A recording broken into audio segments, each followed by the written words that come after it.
নমস্কার প্রিয় শ্রোতা বন্ধুরা, রাধাকৃষ্ণ উইথ পিয়ালি চ্যানেলে আমি পিয়ালি আছি। আজকে আপনাদের সাথে শিবপুরাণ পাঠ করে শোনাচ্ছি। প্রিয় শ্রোতা বন্ধুরা, শিবপুরাণের প্রথম সংহিতা, জ্ঞান সংহিতার নবম অধ্যায়, তারকাসুরের তপস্যা আজকের আলোচ্য বিষয়বস্তু। সুত বললেন, হে মহাত্মাগণ, কিছুদিন আগে এক মহাকায় এবং মায়াবী দিকের বিরোহণ বা বিমোহনকারী তার নামক অসুর, তার পুত্র তারকাসুর নিখিল দেবগণকে পরাজিত করার জন্য মথুর বনে অতি কঠোর তপস্যা করেছিলেন। তাহলে এখানে বলা হচ্ছে যে দেখুন, এখানে বলা হচ্ছে তারকাসুর কোথায় অত্যন্ত কঠোর তপস্যা করেছিলেন। তারকাসুর তপস্যা করেছিলেন মথুর বনে। এরপর ভগবান বলছেন যে উজ্জ্বল সূর্যের দিকে তাকিয়ে ঊর্ধ্ববাহু হয়ে ও এক পায়ে দাঁড়িয়ে কেবলমাত্র পায়ের আঙ্গুলের ওপর ভর দিয়ে সে 100 বছর তপস্যা করেছিল। তাহলে কতটা কঠোর পরিশ্রম করেছিল তারকাসুর। তারপর 100 বছর জলে দাঁড়িয়ে অনন্তর 100 বছর স্থলে অবস্থান করে কেবলমাত্র জল ও বায়ু ভক্ষণ করে সে থাকতো। তাহলে তারকাসুর কি ভক্ষণ করত? এই যে তপস্যা চলাকালীন তারকাসুর জল ও বায়ু ভক্ষণ করে শুধুমাত্র নিজের জীবন অতিবাহিত করত। এখানে একটি সুন্দর শ্লোক আছে, যে শ্লোকে বলছে যে শতবর্ষং তথা তপ্তাং শতমঙ্গুষ্ঠ কেন চ শতমেকং জলে নৈব শতমে কন্ত বায়ুভূক শতমেকং জলে তৃষ্টন শতমেকঞ্চ স্থলে শতমেকং তথা চাকনু শত মে ক্রুধিত মুখ। এই যে ভগবান বললেন এই যে শ্লোকটি, এই শ্লোকের অর্থ কি আছে?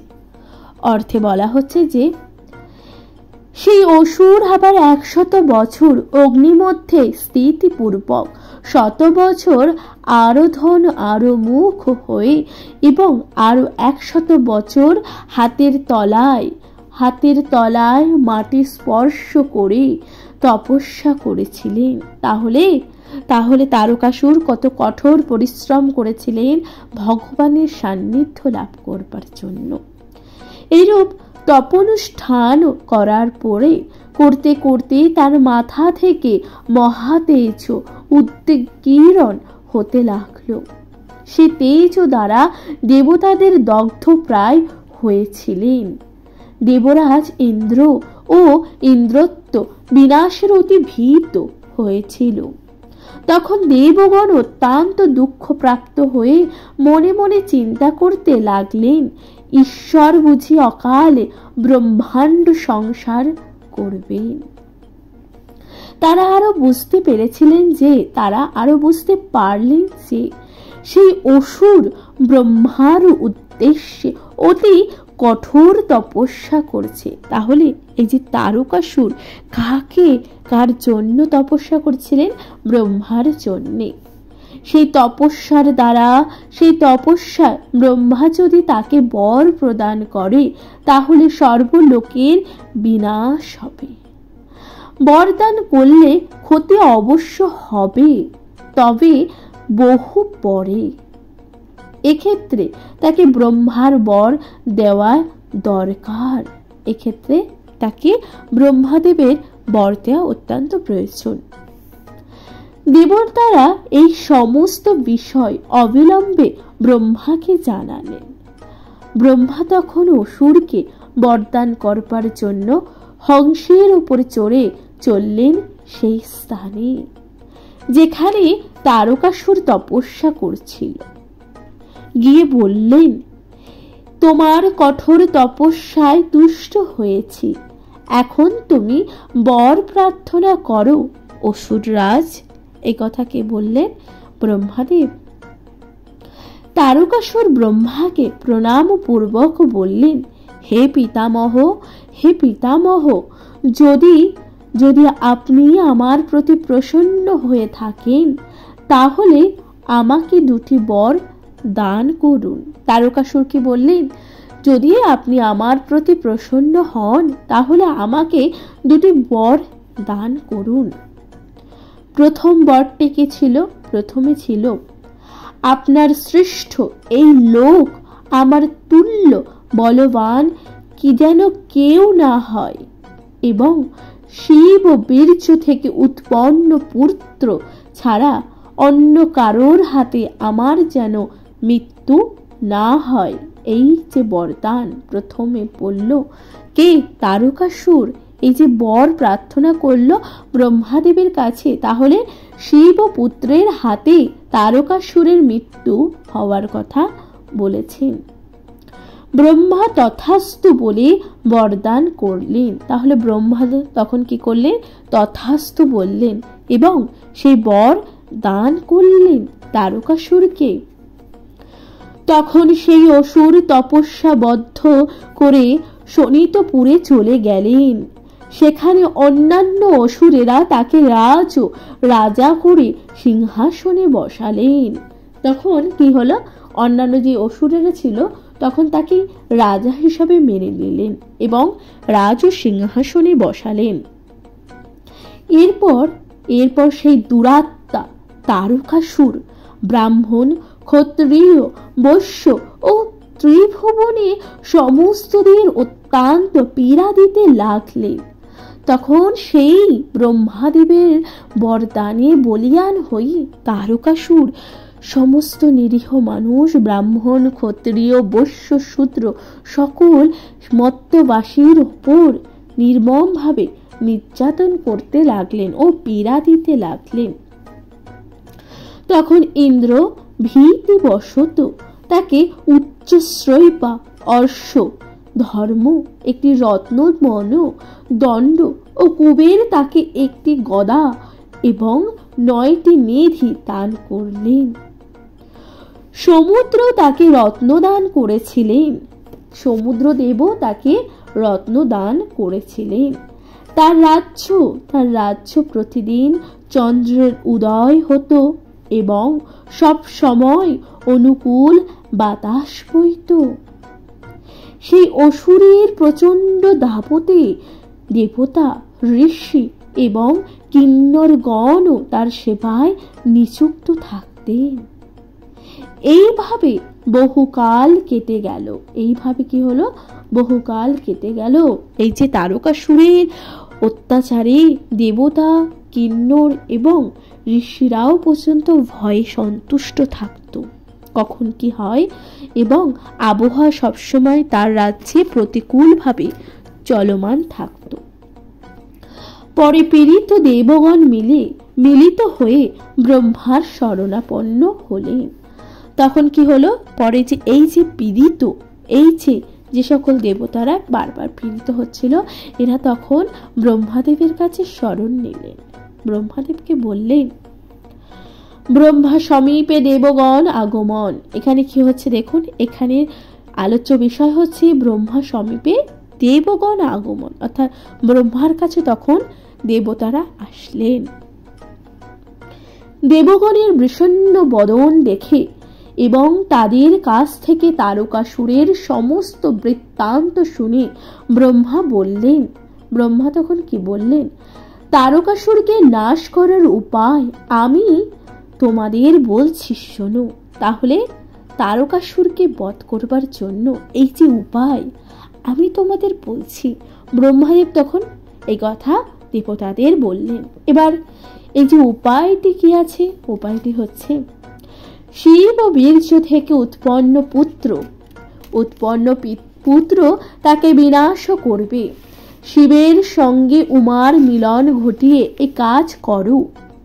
এ কথা শুনে ইন্দ্র কদর্পকে স্মরণ করলেন এবং কন্দর্প এসে তিনি বললেন, হে কামদেব, তোমাকে যে জন্য স্মরণ করেছি তা শোনো। তারক নামে এক মহাদৈত্য ব্রহ্মার কাছ থেকে বড় লাভ পূর্বক ত্রিভুবন কম্পিত করে তুলেছে।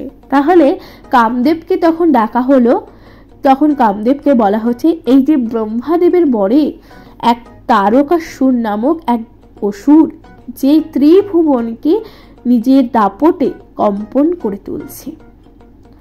তারক নামে এক মহাদৈত্য ব্রহ্মার কাছ থেকে এই যে বড় লাভ পূর্বক ত্রিভুবনকে যে কম্পিত করে তুলছে, সকল দেবতারা, ঋষি ও মানুষ অত্যন্ত পীড়িত ও অত্যাচারিত হচ্ছে। কিন্তু সাধারণভাবে তার মৃত্যু হবে না। তাহলে তার কিন্তু সাধারণভাবে মৃত্যু হবে না। এই তারকাসুরকে কিভাবে বধ করতে হবে? তখন বলছে যে মহাদেবের নিঃসৃত বীর্য থেকে যদি কোনো পুত্র উৎপন্ন হয় তাহলে তার দ্বারাই সেই অসুরের মৃত্যু হবে। মহাদেব এখন হিমালয়ে তপস্যায় রত। তাহলে মহাদেব কোথায়? এখন হিমালয়ে তপস্যায় রত। পিতার আদেশে পার্বতী সখীদের নিয়ে তার সেবার জন্য সেখানে অবস্থান করলেন। হে কামদেব মদন, তুমি সেখানে যাও। পার্বতীর ওপর যাতে পরমাত্মা মহাদেবের কাম ও প্রবৃত্তির জাগরিত হয়, তুমি সেই ব্যবস্থা করো। তাহলে ইন্দ্রদেব এই কথা কামদেবকে বলছেন। কামদেব বললেন, তখন কামদেব কি বলছেন? আমি অবশ্যই মহাদেবের জন্য কাম ও জাগরিত করতে দিতে পারবো। এ কথা বলে তিনি মাথা নত করে ওম মন্ত্র উচ্চারণ পূর্বক সেখানে থেকে দ্রুত অদৃশ্য হয়ে উপস্থিত হলেন ধ্যানরত মহাদেবের সামনে। সঙ্গে ছিলেন তার স্ত্রী রতি। তখন কামদেব তার নিজের স্ত্রী রতিকে নিয়ে সেই মহাদেবের ধ্যান কক্ষের সামনে উপস্থিত হলেন। সেই সঙ্গে সহসা বসন্ত এসে মধুবন সমীপন দ্বারা আনন্দে বিরাজ করতে লাগলেন। তাহলে এখানে একটি সুন্দর শ্লোক আছে যেখানে বলছে যে বসন্তশ্চ হে ধর্মান্তে ধর্মাস্থ তনি গতা বানানি চ প্রফুল্লানি পলাশ আঞ্চ তদ্দনি। এই যে এখানে সেই সুন্দর শ্লোকটি বলা হয়েছে, এই শ্লোকের অর্থ আমরা পাবো 10ম অধ্যায়। প্রিয় শ্রোতা বন্ধুরা, তাহলে এখানে সমাপ্ত হচ্ছে 9ম অধ্যায়। আশা করছি তা আপনাদের ভালো লাগছে। এর পরবর্তী অধ্যায় শিব পুরাণের 10ম অধ্যায়ে মদন ভস্ম অর্থাৎ কামদেবকে ভস্ম করে দিয়েছিলেন মহাদেব, সেই যে কথা তা আপনাদের সাথে বিস্তারিত আলোচনা করছি।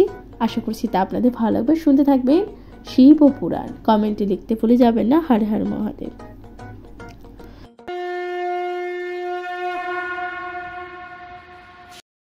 নমস্কার প্রিয় শ্রোতা বন্ধুরা, শিব পুরাণের 10ম অধ্যায় কি বলা হচ্ছে?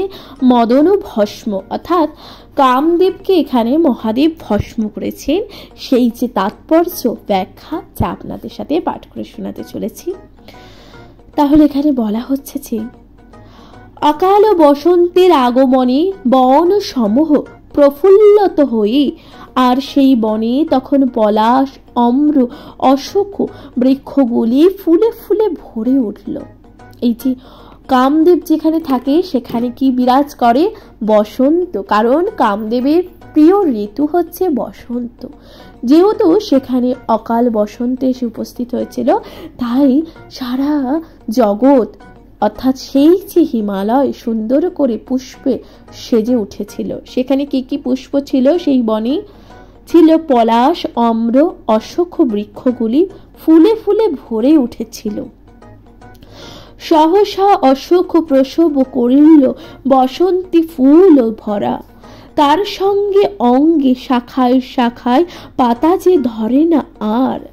আজ পুষ্পে ভরেছে বন ডালি, অশোক পলাশ দেয় কর তালি। রমণীরা আসে তাহাদের ছায়ে, ঋণছুনু ঝুনু নুপুর বাজায়, সেই নিকণকে ফোটাবে কুসুম সময় নাইকো আর। এই যে এখানে সুন্দর একটি কবিতা আছে, এর অর্থ কি? শুধু তাই নয়, এখানে পুষ্পে পুষ্পে ভ্রমর গণ ঝংকার দিতে লাগলো। বিরহী গণের সূক্ষ্ম সেব্য বায়ু মৃদু মৃদু বইতে লাগলো। কোকিল ও কোকিল বধূ সুমধুর সুরে কানন ভূমি আবার তুলিল মাতলে। আম্র মুকুল তাহার করিয়া কণ্ঠতে সুর আনি, সহস কোকিল ডাকিয়া উঠিল শিখরে অরণ্য নানি। আর সেই সময় কন্দর্পদেব রতির সহিত মিলিত হয়ে পঞ্চবাণ আকর্ষণ পূর্বক মহাদেবের বাম পার্শ্বে অবস্থান করতে লাগলেন। সেই সময় পার্বতী নানা ফুলের অলঙ্কারে বিভূষিত হয়ে সখীগণের দ্বারা সখীদ্বয়ের সঙ্গে শিবের কাছে গেলেন তাকে পূজা করবার জন্য। শিবের স্তব ও স্তুতি করে পূজা করতে লাগলেন তাকে পূজা করবার জন্য। মহেশ্বরের সামনে দেবীকে বাণ ছুড়ছিলেন, কিন্তু সেই বাণ পুনরায় তার নিজের কাছে ফিরে এলো। বিচলিত হয়ে উঠল মদন। তার এমন পরাজয় তো কোনোদিনও হয়নি। মদন আবার বাণ নিক্ষেপ সচেষ্ট হলেন। মহাদেব তখন ধীরে ধীরে চোখ খুললেন। গৌরীকে সামনে দেখে ভাবলেন, এ কি এমন সুন্দর রূপ কি কোনো রমণীর হয়? এত সুন্দর রূপ কি কোনো রমণীর হয়? এই রূপ দেখে তার ধ্যান ভেঙে গেল। তার ধ্যানে আর কি কি মন বসে, সে এবার থামতে পারলেন না। পার্বতী লজ্জাবশত একটু সরে দাঁড়ালেন। কিন্তু তার অভিসন্ধি সব বুঝতে পারলেন শঙ্কর। তখন তিনি মোহগ্রস্ত হয়ে পড়লেন, কোনো মতেই তপস্যায় মন বসাতে পারছেন না। চিন্তা করতে লাগলেন, এমন হওয়ার কারণ কি? নিশ্চয়ই কোনো কারণ তো আছেই। তখন এই যে কারণ খুঁজতে লাগলেন মহাদেব। কারণ ছাড়া কোনো কিছুই ঘটতে পারে না। এই চিন্তা করে চারিদিকে তাকাতে তাকাতে দেখতে পেলেন বাম ও পাশে মদন দেব তাকে উদ্দেশ্য করে সম্মোহন বাণ মারার চেষ্টা করছেন। তাকে দেখে মহেশ্বর তো ক্ষেপে আগুন, অর্থাৎ এই যে কামদেবকে দেখে তখন মহাদেব ক্ষেপে পুরো আগুন হয়ে গেলেন। তখন তার তৃতীয় নয়ন থেকে অগ্নি উৎকিরণ হতে লাগলো। সেই ভয়ঙ্কর আগুনে জ্বলতে লাগলেন মদন। অসহ্য জ্বালায় চিৎকার করতে লাগলেন তিনি। তখন সেদিন মদন আর রতির সঙ্গে দেবতারাও এসেছিলেন।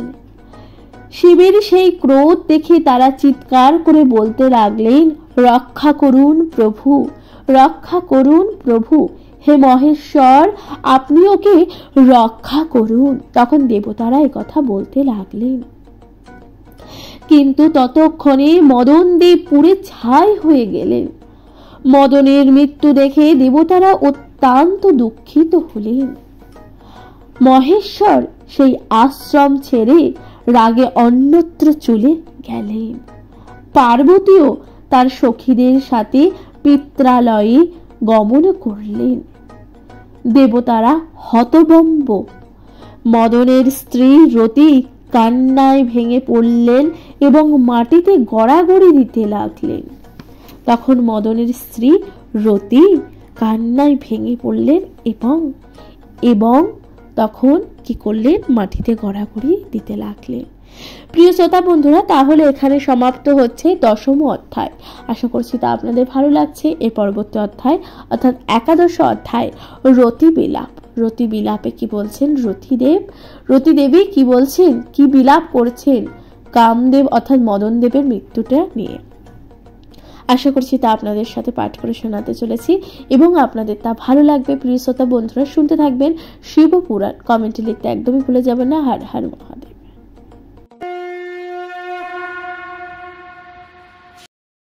নমস্কার প্রিয় শ্রোতা বন্ধুরা, শিবপুরাণের 11 অধ্যায় রতি বিলাপে কি বলছেন রতি দেবী। স্বামীর মৃত্যুতে রোদন করতে করতে রতি সহসা অজ্ঞান হয়ে গেলেন। জ্ঞানও ফিরলে ভাবতে থাকেন কোথায় যাবেন বা কি করবেন। তিনি দেবতাদের দোষারোপ করে বলতে লাগলেন, তোমরা আমার স্বামীকে ডেকে আনলে কেন? আমি এখন কাকে নিয়ে থাকবো বলো? এইভাবে রতি দেবী তখন বিলাপ করতে লাগলেন। বলেই স্বামীর উদ্দেশ্যে আবার আক্ষেপ ও কান্নায় ভেঙে পড়লেন। মাথার চুল ছিঁড়ে চিৎকার করে জানাতে লাগলেন মনের বেদনা। স্বামী, তুমি আমাকে ছেড়ে কোথায় চলে গেলে? তুমি ফিরে এসো। প্রিয়তম, মোর নাহি পাই মনে পড়ে কত কথা গো। পরশের লাগি চরণে লুটিতে মাটিতে মিলন ওই দুটি বাহুতে। গোপনে বিহার কত গো, তুমি নাই প্রিয় জেনেও চাঁদ বৃথায় উঠিল গগনে। হলেও এই ঘোর অমানিসা পায়, কৃপতন মোর হবে দুঃখ ভর বধুয়া তোমার স্মরণে। তুমি যে আমাকে দিয়েছ গো ফাঁকি, কেমনে কাটাবো দিনগুলো বাকি, রয়েছে জীবন মরণে।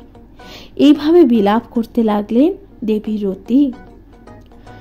রতির কান্নায় দেবতারা কাতর হয়ে বললেন, ভাবলেন তাদেরই বুদ্ধি দোষে মদন দেবের এই করুণ পরিণতি হয়েছে। রতির দুঃখ সহ্য করা যাচ্ছিল না।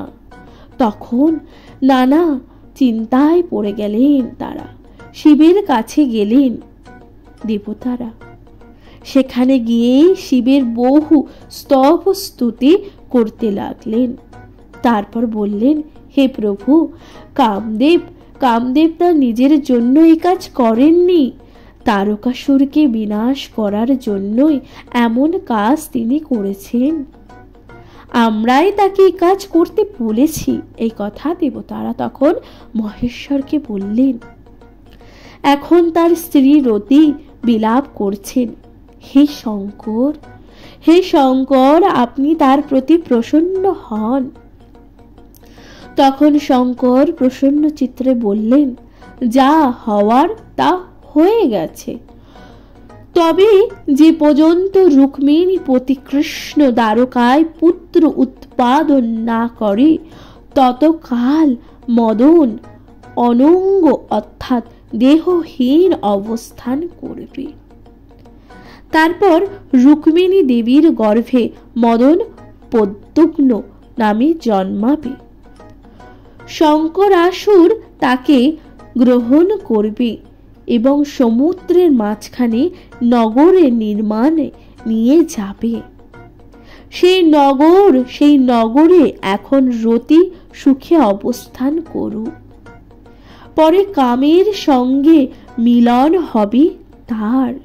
তাহলে কামদেব এখন অদৃশ্য হয়ে অর্থাৎ দেহহীন অবস্থায় বিরাজ করবেন।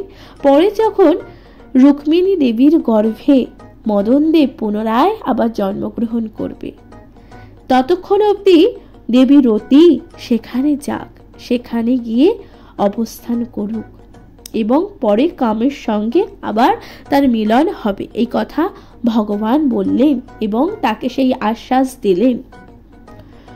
সম্ভারাসুরকে বধ করবার জন্য প্রদ্যুম্ন রতিকে নিয়ে ফিরে আসবেন। এই কথা বলে শিব অদৃশ্য হলেন।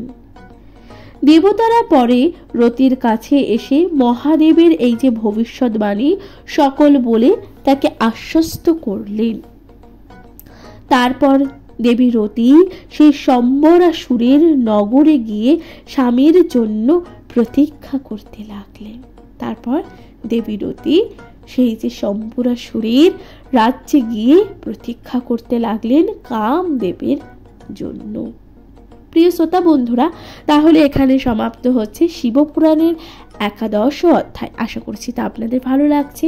এর পরবর্তী প্রিয় শ্রোতা বন্ধুরা, তাহলে এখানে সমাপ্ত হচ্ছে শিবপুরাণের 11 অধ্যায়। এর পরবর্তী অধ্যায় অর্থাৎ 12 অধ্যায়, যেখানে পার্বতীর তপস্যার কথা বিস্তারিত বর্ণনা করতে চলেছি। প্রিয় শ্রোতা বন্ধুরা, শুনতে থাকবেন শিবপুরাণ। অবশ্যই আপনাদের গুরুত্বপূর্ণ মতামত দিয়ে জানাতে ভুলে যাবেন না, কমেন্টে লিখতে একদমই ভুলে যাবেন না। হর হর মহাদেব। শুনতে থাকবেন শিবপুরাণ।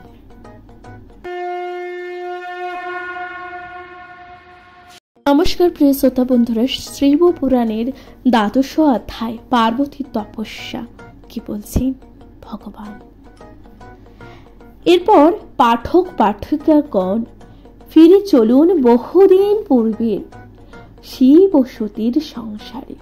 তাহলে এখন আমাদের শ্রোতা বন্ধুদের নিয়ে যাওয়া হচ্ছে শিব ও সতীর সংসারে। সেখানে কি বলছে, দক্ষ রাজার যজ্ঞ চলছে।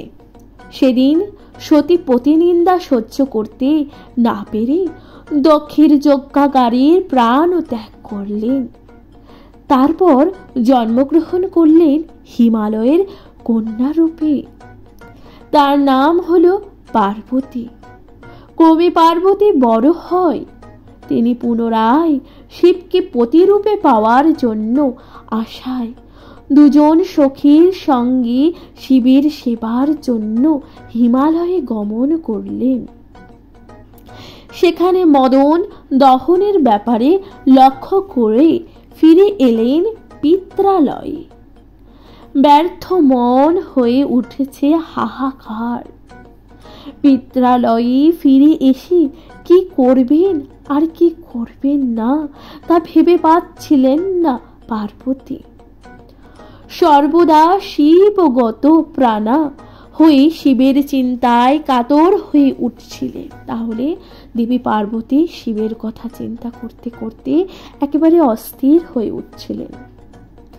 আহার নিদ্রা মন নেই তার, কোনো কর্মে নেই সুখ। তিনি চঞ্চল, উদ্বিগ্ন ও অস্থির, মানসিক যন্ত্রণায় পীড়িতা। একদা নারদ তার কাছে শিবকে পাওয়ার একটি উপায় বলে দিলেন। হে গিরিরাজ নন্দিনী, তুমি অবিরাম শিবের স্তব ও স্তুতি করো, তপস্যায় মনোনিবেশ করো। তিনি তপস্যার দ্বারা যত প্রসন্ন হন, অন্য কোনো কিছুতেই ততটা প্রসন্ন হন না। তাহলে নারদ মুনি এসে মা পার্বতীকে অর্থাৎ মাতা পার্বতীকে তখন এই যে শিবের অর্থাৎ মহাদেবের স্তব স্তুতি করার কথা বললেন। কারণ মহাদেব তপস্যায় সন্তুষ্ট হন, অন্য কোনো কিছুতেই নয়। এখানে কি বলছেন দেখুন, এই কথা শুনি পার্বতী পুনঃ শিবের তপস্যায় মনোনিবেশ করার জন্য দুই সখীকে বললেন। সখীরা হিমালয়ের কাছে গিয়ে বলল, হে গিরিরাজ, আপনার কন্যা পার্বতী শিবকে পতিরূপে লাভ করবার জন্য তপস্যা করবেন। দেবর্ষি নারদ তাকে এই উপদেশ দিয়েছেন। অন্য কোনো উপায় নেই দেবাদিদেবকে লাভ করবার। তাই পার্বতীকে তপস্যা করবার জন্য আপনি অনুমতি দিন। এই যে দুইজন সখী পার্বতীর এই যে তপস্যার কথা তার পিতা হিমালয়ের কাছে গিয়ে বললেন, অর্থাৎ পর্বতরাজের কাছে গিয়ে বললেন যাতে তাকে অনুমতি দেওয়া হোক। দুই সখীর এই কথা শুনে হিমালয় চিন্তা করে বললেন, এ তো পরম সৌভাগ্যের কথা, আমি খুশি হয়েছি, অনুমতি দিচ্ছি। তবে তার মা মেনকার অনুমতি নিলে ভালো হয়। যদি সেও অনুমতি দেয় তাহলে আমার কোনো অসুবিধা নেই, আমার কুল ধন্য হবে। এর থেকে মঙ্গলকর আর কি হবে। গিরিরাজের এইরূপ কথা শুনে গিরিরাজ হিমালয়ের অনুমতি পাওয়ার পর সেই দুই সখী পার্বতীর মায়ের কাছে গিয়ে বলল, হে মাতো, আপনার কন্যা মহাদেবের তপস্যা করবার জন্য মনস্থির করেছে।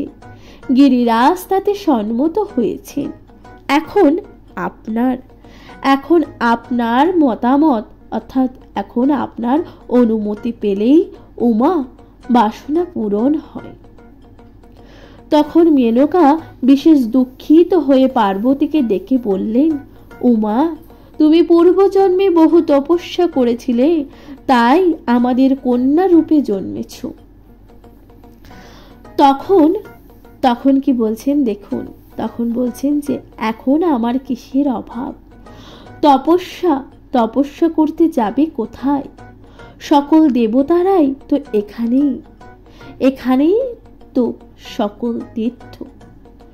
তুমি সেই রাজপুরীতে থেকেই সিদ্ধি লাভ করো। তুমি সেই শিবের কাছে গিয়ে কি লাভ করবে? এই কথা দেবী সতী অর্থাৎ দেবী পার্বতীর মাতা তখন বললেন। মা মেনকার এমন কথা শুনে পার্বতী মুখ তুলে আরো কোনো কথা বলতে পারলেন না। মেয়েকে ভাবনায় কাতর হয়ে দেখে মেনকা শেষ পর্যন্ত অনুমতি দিতে বাধ্য হলেন। পার্বতীর আনন্দে দুই সখীকে নিয়ে পিতা ও মাতার চরণে প্রণাম করে চললেন হিমালয়ের এক উপত্যকা তপস্যা করবার জন্য। অর্থাৎ দেবী পার্বতী তখন দুই সখীকে নিয়ে চললেন হিমালয়ের উপত্যকার দিকে, সেখানে তপস্যা করবার জন্য। সূর্যের প্রখর উত্তাপের সময় চারিদিক যখন আগুনে জ্বলিয়ে মাঝখানে অবস্থান করে সূর্যের দিকে তাকিয়ে করতে লাগলেন কঠোর তপস্যা।